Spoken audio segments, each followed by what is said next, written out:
Est-ce que ça va se résumer à 2-3 joueurs désormais, les amis? Messi lui-même a adoubé ses éventuels successeurs. Il parle bien sûr de Mbappé, de Haaland, de Vinicius Junior. Et c'est même Lamine Yamal qui luttera probablement dans le futur. Il y voit quelque chose de grand. On va attendre et rester calme, bien sûr.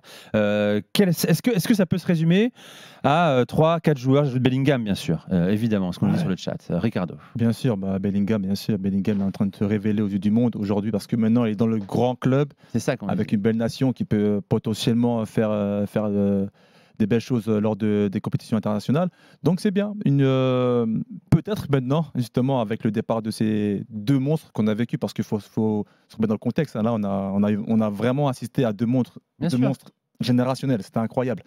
Et pour le coup, j'espère et je pense même que le Ballon d'Or, justement, regagnera un peu de prestige et voilà, sera plus, en anglais on dit relevant, sera plus vraiment intéressant à suivre avec l'émergence des nouveaux joueurs. Oui. Je pense pas qu'il y aura sans les vraiment statuts historiques des uns ou des autres. Il faut que ce soit Ronaldo, Exactement. Messi. Après, Voilà. moi, je pense pas que forcément il y aura une polarité Haaland, Mbappé. Alors justement, avec les nouveaux joueurs qui arrivent. Ils ont placé les stats et les performances à des altitudes telles que je pense que c'est du jamais vu et qu'on mettra du temps avant de revoir un duel comme ça. Et justement, c'est ça qui va redonner un petit peu de piment à tout ça. C'est que il y a plusieurs types qui vont, je pense, être côte à côte, tête à tête là-dessus. J'ai oublié Moussiala qu'on nous cite également sur le chat. T'as Vinicius, t'as Bellingham. T'es pas interdit de penser qu'un Léan à Milan, peut-être que... Il part depuis loin, il est un peu plus âgé, mais moi je pense plus aux Barcelonais, aux petits Gavitsa, Pedri qui peuvent arriver aussi. Et puis il y a des mecs qui sont nés après les années 2000, les Wirtz, les Kubo, Yamal, Soulé. Tu sais pas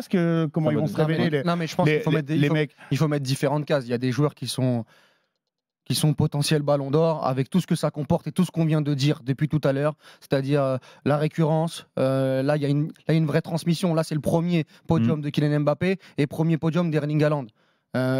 Quand on parle de récurrence tout à l'heure, même si on peut être d'accord avec ce que disait Nico, le fait que le CV pèse un peu trop, Erling Haaland et Kylian Mbappé, le fait de revenir top 4, top 5, top 10 dans l'esprit des gens, dans l'esprit des journalistes, ça va compter. Il faudra quand même leur donner un jour, c'est ce qu'ils vont se dire. Voilà, ça va compter les prochaines années. Ce serait pas un bon argument. Oui, mais ça compte quoi qu'il arrive. C'est peut-être pas un bon argument, sauf que c'est un fait, c'est comme ça que ça se passe. Et que la même chose pour Kylian Mbappé. Si Kylian Mbappé avait gagné la Coupe du Monde, pourquoi ça aurait pris une toute autre dimension? Parce qu'on aurait fait des comparaisons avec Pelé, parce que c'est deuxième Coupe du Monde en 4 ans, qu'à son âge, très peu de personnes l'ont fait. Donc ça construit une histoire, un storytelling. Et il y en a très peu qui aujourd'hui peuvent être à la table de Mbappé, d'Erling Haaland. Il y a Jude Bellingham parce qu'il est au Real Madrid et que c'est une boîte à Ballon d'Or. Tu parles de storytelling, Bellingham à Madrid. Exactement.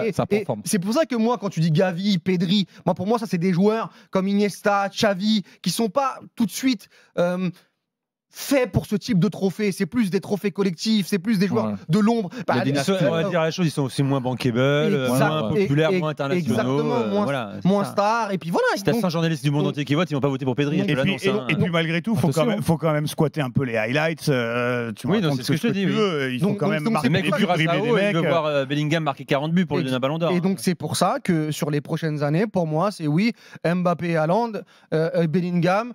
On a un Harry Kane. De toute façon, la prochaine année, le gros problème d'Erling Haaland, c'est que il en a souffert aussi cette année, et malheureusement c'est pas de sa faute, mais avec sa sélection, il vise pas la gagne comme l'équipe de France avec Kylian Mbappé ou comme l'Angleterre avec Bellingham ou avec Harry Kane. Donc là il y a un Euro qui arrive, on va voir ce qui va se passer en Ligue des Champions, mais peut-être que l'Euro, si il y a un joueur comme Bellingham qui met 6-7 buts, qui fait gagner l'Angleterre, Harry Kane la même chose, ou Kylian Mbappé, pour moi les plus proches c'est ces trois-là par rapport à Erling Haaland.